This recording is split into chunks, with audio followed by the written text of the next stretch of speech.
আসসালামু আলাইকুম রহমতুল্লাহ। সুপ্রিয় নবম দশম শ্রেণী এবং শিক্ষার্থীরা, আশা করছি তোমরা প্রত্যেকেই অনেক ভালো রয়েছ।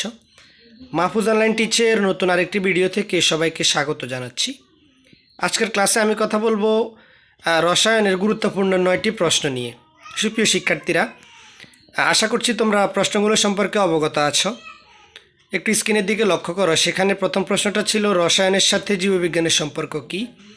মূলত আমি এখানে রসায়নের প্রথম 5টি অধ্যায়ের শিক্ষার্থীদের 9টি প্রশ্নের মাধ্যমে যাচাই করার চেষ্টা করেছি। তো এই 9টি প্রশ্নের উত্তরই প্রথম 5 অধ্যায়ের ভিতর রয়েছে।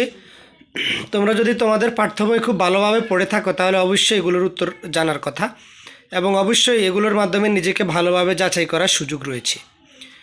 তো দ্বিতীয় প্রশ্নটা ছিল গ্যাসের সিলিন্ডারের মধ্যে ব্যাপন এবং নিঃসরণের মধ্যে কোনটি আগে ঘটে। এরপর প্রশ্ন হচ্ছে মরিচা কী, দহন কী, বোর পরমাণু মডেলের দুটি সীমাবদ্ধতা লেখো এইভাবে। তো শিক্ষার্থীরা, আমরা নিশ্চয়ই এই প্রশ্নগুলোর মাধ্যমে নিজেদেরকে যাচাই করার যে চেষ্টা সেটা সর্বোচ্চটুকু করব।